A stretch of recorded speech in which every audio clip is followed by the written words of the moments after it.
you all. Let us study today half wave control rectifier using digital triggering circuit. We are using digital triggering kit and the half wave with thyristor circuit. Just let us look for the circuit. Come here. So here we have a 230 volts AC input, which is actually when we are specifying 230, it is the RMS of 230, which would be peak coming to around 230 root 2, which comes to around 325. So 230 volts RMS is getting applied to a step down transformer. For our application, the step down ratio is 30 volts. Again 30 volts would be the RMS 30.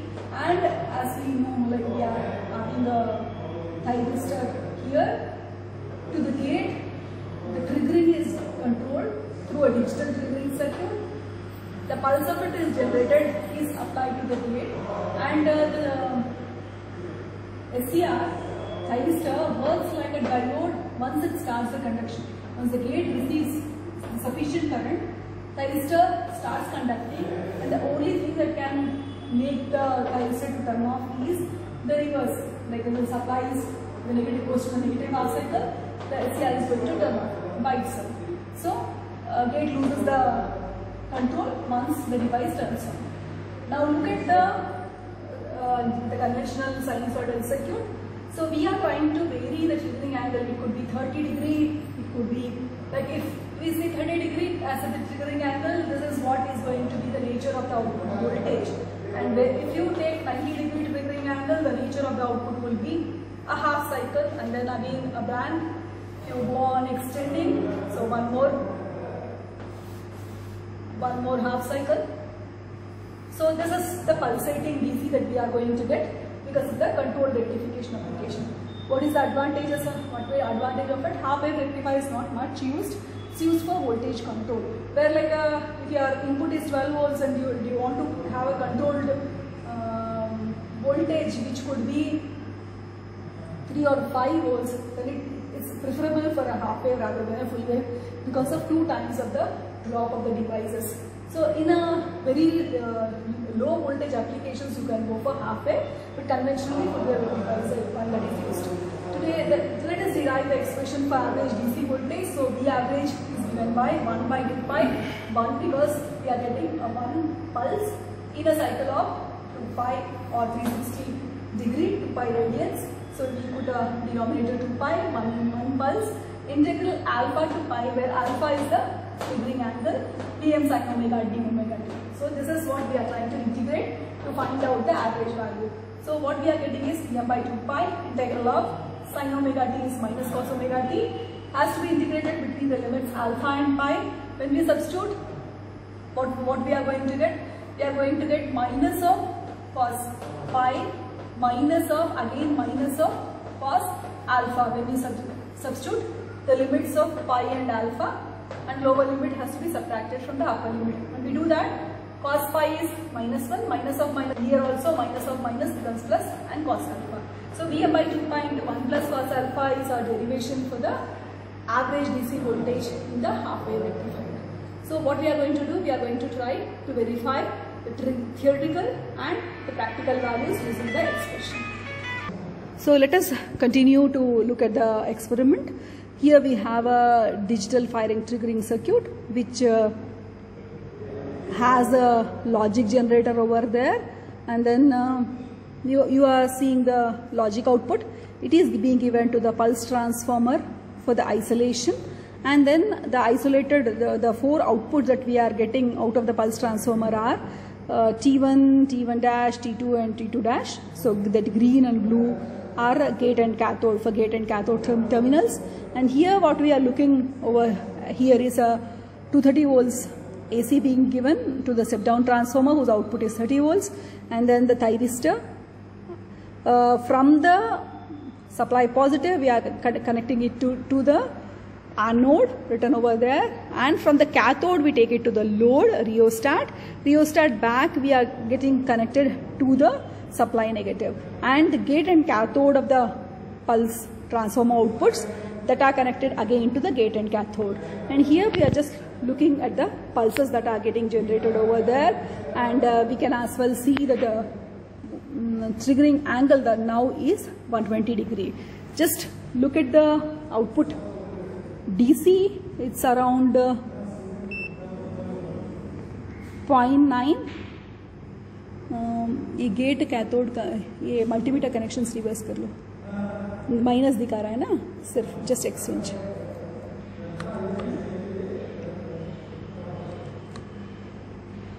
We are just seeing it across the load. So we have just exchanged the terminals. So you can see a 0.9. So for 120 degree, what we have got is 0.9. Okay. So previously in the morning in the experiment, I was trying with 150 degree. At 150 degree, it was showing 0. So the device was not conducting. I had a troubleshooting it a little bit. So please change that angle to 190 degree. From 120 degree, 90 degree. So now the angle is set to 90 degree. And how the pulse would look like? Here you are seeing a 90 degree waveform. And what is the output voltage? 3.3 volts. So we are keeping 3.19. Previously it had come 3.19 because the voltage keeps oscillating, changing. So currently it is 3.3. No issue with that. So please change it to 60 degree.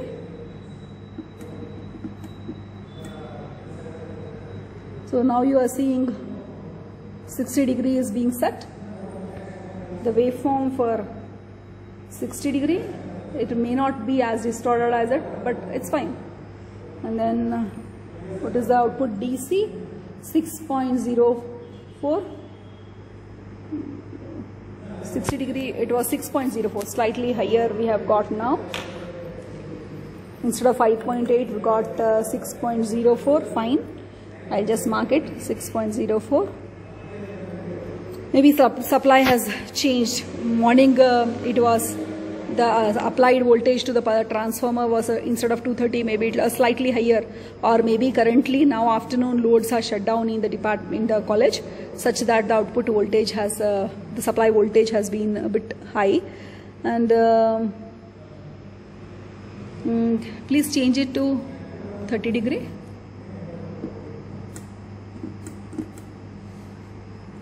So you can see the waveform for 30 degree.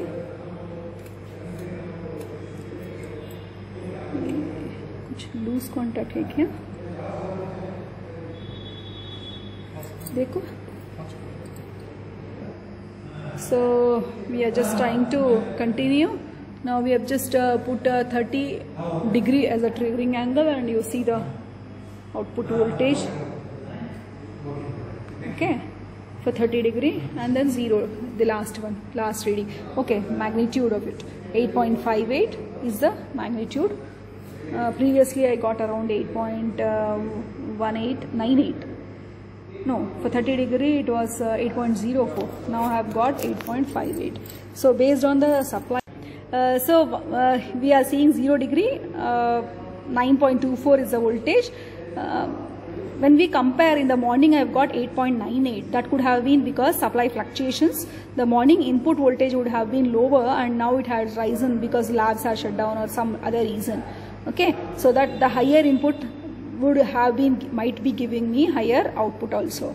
So let us see like 9.24, and okay, let me even verify with the input DC also, input AC that it's getting applied. In the morning it was 22. Okay, let me check, compare with this thing. Now you are seeing 5 millisecond is the each unit, and 360 degree it is occupying one full cycle, right?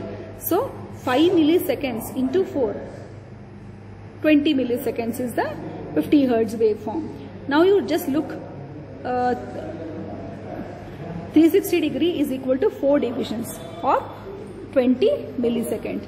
So 1 millisecond will be how much? 18 degree. So we can calculate each division by just varying the triggering angle. Each division is going to be 18 degree. 18 5 is 90. When you set at the triggering angle at 90, you may actually see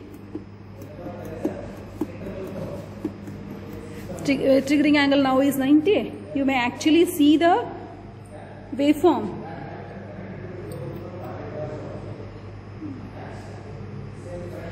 Waveform being actually occupying one division only, right? Because 18.5 is 90. So based on like that, you can just calibrate, like each division will be 18 degree, and when you are just varying the divisions there, you can cross verify with this also. So once we do that, we can substitute, we can verify the theoretical and practical values. So take the output practical for 0 degree is 9.24. Let us verify for some other degree. For 30 degree it is 8.58. Okay, let me just check what is the input AC that is coming here. Santosh, AC ek baar dekho. So we are setting it the AC mode. We are trying to see how much it is. It is 22.6. Okay, so 22.6 is what is coming there. So we'll just put VM as 22.6 root 2, because RMS value is what is read by the multimeter always. So to get VM, the peak value, we need to multiply RMS with root 2, divided with 2 pi to 1 plus cos 30. Santosh, calculator hai? So when we calculate, isme, so 22.6, you can just calculate between that. 22.6 into root 2 divided by 2 pi into 1 plus cos 30. Cos 30 is root 3 by 2. You can substitute. In the same way, you can always do for the other angles also. Just replace alpha with the various triggering angle that can be there over there. 90, 60, 30, 20, 10, 0, like that. We can cross verify what is a theoretical value to be going to be and what is a practical value is going to be. And got the calculator now. So let me check. 22.6 into root 2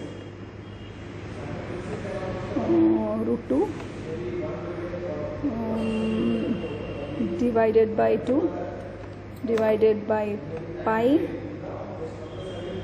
into 1 plus cos 30.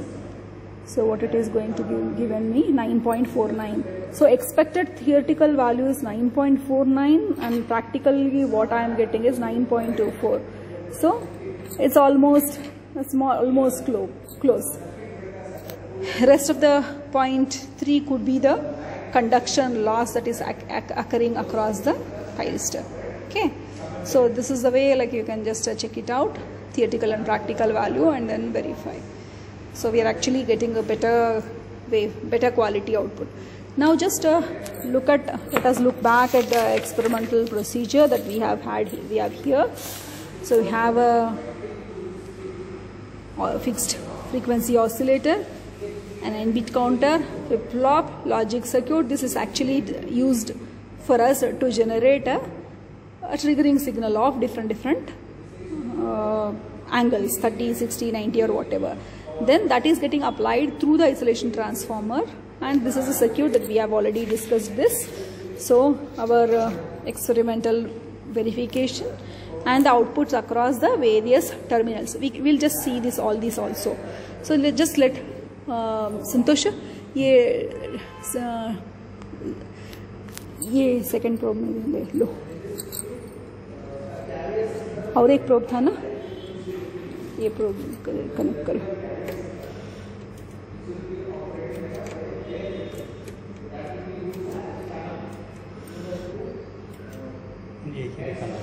इसको देखना है, remove करूँ, इधर ground. So let us see like the different signals which are appearing across the ZCD. So now I am trying to show you the signal across the ZCD, the different points, and then their output, how it is. So this is the square wave kind of thing which is appearing across ZCD. The triggering angle now is 90 degrees. So both on and off are equal there. So we can just vary that and see. And the next thing is the clock generator. Across the clock, that is ground, so no signal. Clock here. So across the clock, the frequency could be different. Maybe 5 kilohertz or something would be there. So you would maybe, okay. So these are the pulses which are going to be seen by the across the clock generator. Then निकाल के ये TP logic circuit का output, ground दोनों. So here we are seeing the output of the logic circuit, which is our 90 degree equivalent to our 90 degree triggering angle, and see the way the pulses, square wave kind of, square pulses kind of the things. The same thing is actually getting applied through the isolation transformer into the 4 secondaries of the pulse transformer. Idhar lagao, gate cathode. So let us see the pulses across the gate and the cathode, which are actually there which are actually getting applied to our circuit. So what is this? It looks like almost like a 90 degree kind of sinusoidal waveform, isn't it? So you are seeing almost a kind of thing. That's the same thing is getting applied across the gate and the cathode. And then once the thyristor turns on, you see the output load voltage control. Thank you. Hope you have understood. Any queries, you can always reach back to me.